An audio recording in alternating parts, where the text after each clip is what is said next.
বন্ধুসকল নমস্কাৰ আজি আপোনালোকক এই সময়ত জনাবলৈ লৈ আছো চাওক আপোনালোকে মন কৰিব কৰ্মচাৰীসকলৰ বাবে দৰমহাৰ সৈতে জড়িত এটা বৃহৎ খবৰ শেহতীয়াকৈ প্ৰকাশ পাইছে বন্ধুসকল দেৰি নকৰাকৈ এই গুৰুত্বপূৰ্ণ ইনফৰমেশ্যনটোৰ পাছৰ চোৱা আপোনালোকৰ সন্মুখত আনিবলৈ চেষ্টা কৰিছো চাওক কৰ্মচাৰীসকলৰ এই সময়ত বৃহৎ জয় বুলি ক'ব পাৰি কাৰণ কৰ্মচাৰীসকলৰ সপক্ষে উচ্চ ন্যায়ালয়ৰ গুৰুত্বপূৰ্ণ ৰায় এটা গুৰুত্বপূৰ্ণ ইনফৰমেশ্যন শেহতীয়াকৈ প্ৰকাশ পোৱাৰ লগে লগে আপোনালোকক জনাবলৈ যত্ন কৰিছো বন্ধুসকল দেৰি নকৰাকৈ এই গুৰুত্বপূৰ্ণ ইনফৰমেশ্যনটোৰ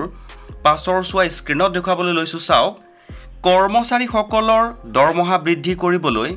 গুৱাহাটী উচ্চ ন্যায়ালয়ৰ গুৰুত্বপূৰ্ণ ৰায় বন্ধুসকল এই গুৰুত্বপূৰ্ণ ইনফৰমেশ্যনটোৰ সম্পূৰ্ণ সবিশেষ আপোনালোকক আজিৰ এই ভিডিঅ'টোৰ জৰিয়তে খুব কম সময়ৰ ভিতৰতে জনাবলৈ যত্ন কৰিম দেখুৱাবলৈ লৈ আছো চাওক কৰ্মচাৰীসকলৰ বৰ্ধিত দৰমহা অহা 2 মাহৰ ভিতৰতে চৰকাৰে কৰ্মচাৰীসকলক দিব লাগিব বুলি শেহতীয়াকৈ এটা গুৰুত্বপূৰ্ণ ইনফৰমেশ্যন প্ৰকাশ পাইছে বন্ধুসকল এই সময়ত কৰ্মচাৰীসকলৰ বাবে দৰমহাৰ লগত জড়িত এটা বৃহৎ সুখবৰ বুলি ক'ব পাৰি সকলো সবিশেষ জনাবলৈ যত্ন কৰিছো চাওক ইনফৰমেশ্যনটো এনেকৈ প্ৰকাশ হৈছিল অৱশেষত ন্যায়ালয়ৰ মজিয়াত হকাহ লাভ কৰিছে কৰ্মচাৰীসকলৰ আবেদনৰ শুনানি লৈ গুৱাহাটী উচ্চ ন্যায়ালয়ৰ মুখ্য ন্যায়াধীশ আশুতোষ কুমাৰ আৰু ন্যায়াধীশ অৰুণ দেৱচৌধুৰীৰ খণ্ড বিচাৰপীঠে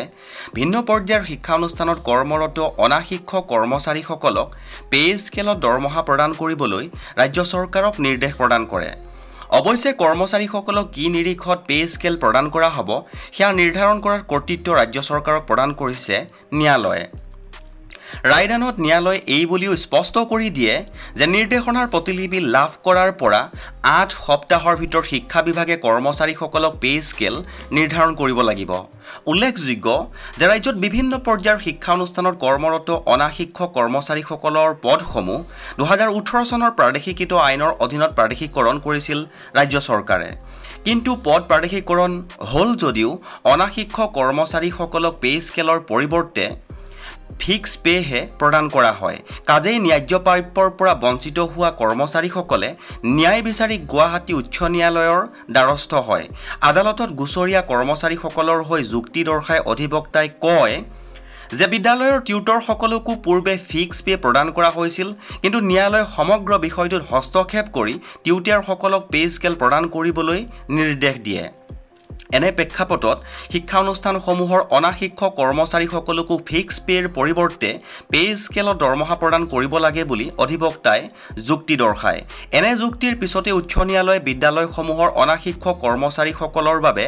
এক পে স্কেল নিৰ্ধাৰণ কৰি সেই অনুসৰি দৰমহা প্ৰদান কৰিবলৈ ৰাজ্য চৰকাৰক নিৰ্দেশ দিয়ে এনে নিৰ্দেশৰ ফলত ৰাজ্যৰ কলেজ উচ্চতৰ মাধ্যমিক জ্যেষ্ঠ মাধ্যমিক বিদ্যালয় হাইস্কুল আৰু হাই মাদ্ৰাছত কৰ্মৰত জ্যেষ্ঠ সহায়ক পুথিভঁৰাল সহায়ক চতুৰ্থ বৰ্গৰ কৰ্মচাৰীকে ধৰি অন্যান্য অনাশিক্ষক কৰ্মচাৰীসকলে পে স্কেলৰ দৰমহা লাভ কৰাৰ বাদ প্ৰশস্ত হৈছে বন্ধুসকল এটা গুৰুত্বপূৰ্ণ সুখবৰ বুলি ক'ব পাৰি কাৰণ যিসকল কৰ্মচাৰীয়ে ফিক্স পেত তেওঁলোকৰ